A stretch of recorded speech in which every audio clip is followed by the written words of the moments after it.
જય સ્વામિનારાયણ. સહજાનંદ વિદ્યાલયના video lecture શિક્ષણમાં આપ સર્વ વિદ્યાર્થી મિત્રોનું હાર્દિક સ્વાગત છે. ધોરણ 11 રસાયણ વિજ્ઞાન પ્રકરણ 7 સંતુલન. આજના લેક્ચર આપણે કેપી અને કેસી સંતુલન અચળાંક વચ્ચેનો સંબંધ જોઈશું, તેમજ સંતુલન અચળાંક કેએક્સ એટલે શું એ સમજીશું, અને કેપી અને કેએક્સ વચ્ચેનો સંબંધ તથા કેસી અને કેએક્સ વચ્ચેનો સંબંધ દર્શાવીશું. જેને પ્રશ્ન સ્વરૂપે આમ પૂછી શકાય કે ભાઈ સંતુલન અચળાંક કેપી અને કેસી વચ્ચેનો સંબંધ તારવો, સંતુલન અચળાંક કેએક્સ એટલે શું, કેપી અને કેએક્સ વચ્ચેનો સંબંધ તથા કેપી અને કેસી વચ્ચેનો સંબંધ દર્શાવો. સૌ પ્રથમ આપણે સંતુલન અચળાંક કેપી અને કેસી વચ્ચેનો સંબંધ તારવે એ માટે એક સામાન્ય પ્રક્રિયાનું ઉદાહરણ લઈએ.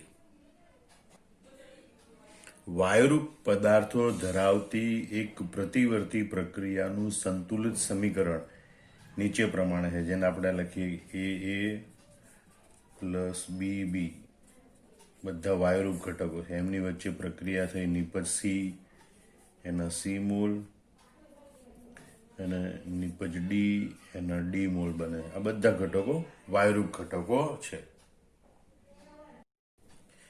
હવે જો સંતુલન મિશ્રણમાં ઘટકો એ બી સી ડી ની મોલર સાંદ્રતા અનુક્રમે એ બી સી ડી હોય તો સંતુલન અચળાંક કેસી નીચે પ્રમાણે દર્શાવી શકાય. તો આપણે કેસી આવી રીતે લખીશું, કેસી ઇઝ ઇક્વલ ટુ નિપજની સાંદ્રતા એનો તત્વયુગ્મિતિ ગુણાંક ઘાતાંક સાથેનો ગુણાકાર, એટલે કે C raise to C D raise to D upon પ્રક્રિયકો એના તત્વયુગ્મિતિ ગુણાંક ઘાત સાથેનો સાંદ્રતાઓનો ગુણાકાર, એટલે એ રેસ ટુ એ અને B raise to B. C એટલે સીની મોલર સાંદ્રતા, અહીંયા ડીની મોલર સાંદ્રતા, છેદમાં એની મોલર સાંદ્રતા, બીની મોલર સાંદ્રતા. બરોબર, આને કહીએ આપણે સમીકરણ નંબર 1. એ રીતે જો સંતુલન મિશ્રણમાં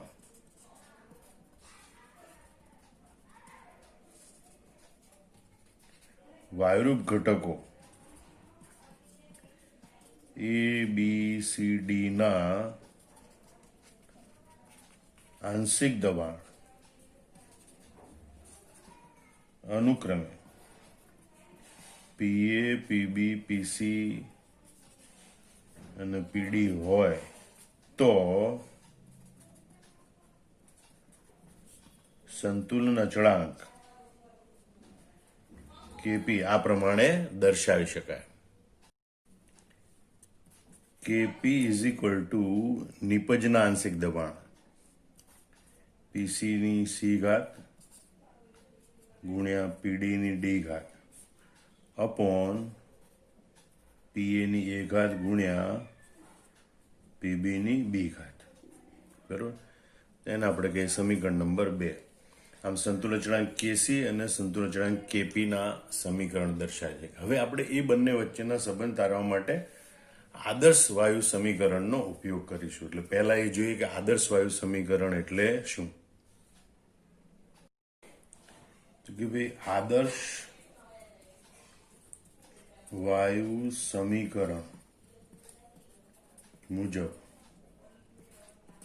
PV is equal two NRT, જ્યાં અહીંયા આપણે પી બરાબર દબાણ એ 12 એકમમાં લેવાનું છે, વી એટલે કદ જે આપણે લીટરમાં લેવાનું છે, એન બરાબર વાયુનો જથ્થો જે આપણે મોલ એકમમાં દર્શાવવાનો છે, ટી બરાબર તાપમાન કેલ્વિન એકમમાં દર્શાવવાનું છે. અને જો આપણે આ પ્રમાણે એકમો લઈએ તો આરનું મૂલ્ય 0.0831 12 litre kelvin inverse mall inverse મળે છે. તો અહીંયા આપણે આદર્શ વાયુ સમીકરણ PV is equal two NRT અને એનું અર્થઘટન આ રીતે કરવાનું.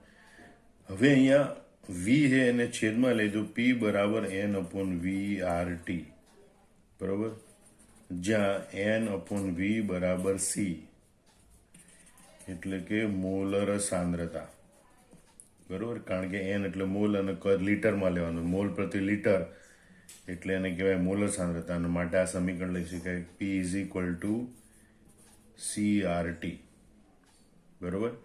સી એટલે કોન્સન્ટ્રેશન. કોનું કોન્સન્ટ્રેશન? વાયુરૂપ પદાર્થનું કોન્સન્ટ્રેશન, એટલે કે વાયુરૂપ પદાર્થની મોલર સાંદ્રતા ગુણ્યા આરટી. આ પ્રમાણે આદર્શ વાયુ સમીકરણ પરથી એક સંબંધ મળે. હવે આ સંબંધ પ્રમાણે આપણે પી આંશિક દબાણ પીએ, પીબી, પીસી અને પીડી ને લખીએ, બરોબર. તો આ સમીકરણ મુજબ પીએ બરાબર એની મોલર સાંદ્રતા ગુણ્યા આરટી, પીબી બરાબર બીની મોલર સાંદ્રતા ગુણ્યા આરટી, પીસી બરાબર સીની મોલર સાંદ્રતા ગુણ્યા આરટી અને પીડી બરાબર ડીની મોલર સાંદ્રતા ગુણ્યા આરટી, બરોબર. હવે આ જે બધી કિંમતો છે એ કિંમતો આપણે સમીકરણ 2 માં મૂકીએ. કેમ કે ભાઈ આ કિંમતો સમીકરણ 2 માં મૂકતા તો સમીકરણ 2 આપણે કેવી રીતે દર્શાવી શકીએ જોઈએ. તો લખી શકીએ કે ભાઈ કેપી ઇઝ ઇક્વલ ટુ, બરોબર, પીસી ની જગ્યાએ લખાય CRT અને એની સી ઘાતાંક, CRT એની સી ઘાતાંક. પીડી ની જગ્યાએ લખાય DRT એની ડી ઘાતાંક, ડી ની મોલર સાંદ્રતા ગુણ્યા આરટી એની ડી ઘાતાંક, અપોન પીએ ની જગ્યાએ લખાય ART એની એ ઘાતાંક, બરોબર, અને પીબી ની જગ્યાએ લખાય BRT એની બી ઘાતાંક, બરોબર. હવે આપણે આનું અલગ સાદુરૂપ આપીએ તો એ સાદુરૂપ આપણને આ પ્રમાણે મળે ઇઝ ઇક્વલ ટુ આ C raise to C into D raise to D upon A raise to A into B raise to B ગુણ્યા આરટી વાળા બધા પદને આપણે અલગ લખીએ તો આરટી ની સી ઘાત ઇન્ટુ આરટી ની ડી ઘાત અપોન આરટી ની એ ઘાત ઇન્ટુ આરટી ની બી ઘાત. હવે આપણે આગળ એનું સાદુરૂપ આપીએ, બરોબર. તો આપણને એમ મળે કે ભાઈ આ C raise to C, A raise to A, B raise to B, sorry, C raise to C, D raise to D upon A raise to A, B raise to B, બરોબર, એ સંતુલન અચળાંક કેસી છે. એટલે આ પદની જગ્યાએ આપણે શું લખી શકીએ? કેસી, બરોબર. અને માટે હવે આપણે આમ લખી શકીએ KP is equal to KC અને આરટી ની C plus D minus A plus B ઘાતાંક, C plus D minus A plus B ઘાતાંક, જેને બીજી રીતે આમ દર્શાવાય કે ભાઈ KP is equal to KC RT raise to delta N અથવા તો ડેલ્ટા એન જી, બરોબર. આજે C plus D minus A plus B N જગ્યાએ શું લખાય? Delta NG. તો એ ડેલ્ટા એનજી નું અર્થઘટન શું છે? તો delta NG is equal to C plus D એટલે વાયુરૂપ નિપજોના કુલ મોલ, વાયુરૂપ નિપજોના કુલ મોલ, અને એ પ્લસ બી એ વાયુરૂપ પ્રક્રિયકોના મોલ એટલે કે માઇનસ વાયુરૂપ પ્રક્રિયકોના કુલ મોલ, એને આપણે ડેલ્ટા એનજી કહેવાય. આમ કેપી અને કેસી વચ્ચેનો સંબંધ દર્શાવતું અગત્યનું સમીકરણ આપણને પ્રાપ્ત થાય.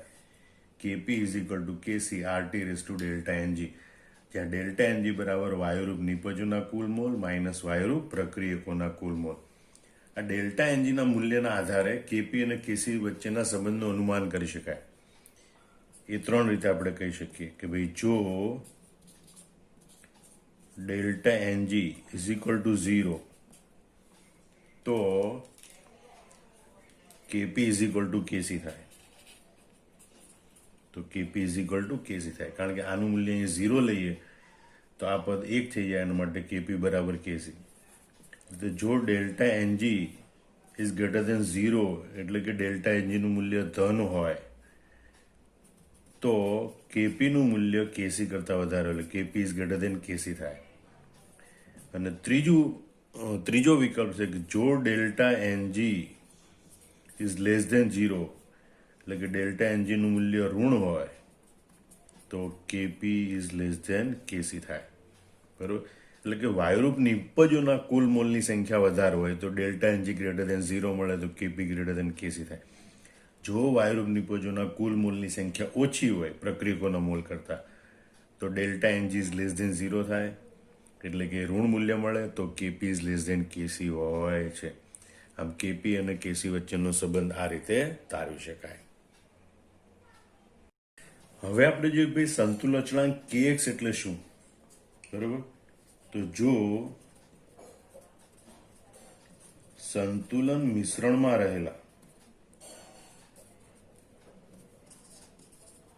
ઘટકોનો જથ્થો અથવા તેની સાંદ્રતા એ મોલ અંશ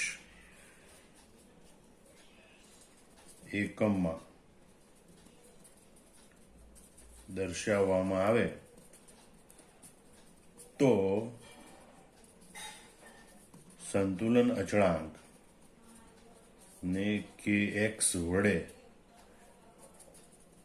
દર્શાવાય છે. બરોબર, આ a plus bb gives cc plus dd. બરોબર, તો આપણે કહીએ ભાઈ સંતુલન મિશ્રણમાં ઘટકો a b c d ના મોલ અંશ અનુક્રમે XA, XB, XC અને XD હોય તો kx ને નીચે પ્રમાણે દર્શાવી શકાય. તો kx is equal two c ના મોલ અંશ xc એની c ઘાત ઇન્ટુ d ના મોલ અંશ xd એની d ઘાત અપોન a ના મોલ અંશ xa એની a ઘાત ઇન્ટુ b ના મોલ અંશ xb ઇન્ટુ b ઘાત. આ રીતે સંતુલન અચળાંક kx નું સમીકરણ દર્શાવી શકાય છે. અહીંયા કેપી અને kx વચ્ચેનો સંબંધ યાદ રાખવાનો છે, અને એ સંબંધ છે KP is equal to kx P કુલ, એટલે કે સંતુલન મિશ્રણનું કુલ દબાણ એની ડેલ્ટા એનજી ઘાત. ડેલ્ટા એનજી એટલે વાયુરૂપ નિપજોના કુલ મોલ માઇનસ વાયુરૂપ પ્રક્રિયકોના કુલ મોલ. તો KP is equal to kx into P કુલ એની ડેલ્ટા એનજી ઘાત. એ જ રીતે આપણે જોઈએ કેસી અને kx વચ્ચેનો સંબંધ. તો એ સંબંધ મળે છે આપણને KC is equal to kx ગુણ્યા V raise to minus delta NG ઘાત.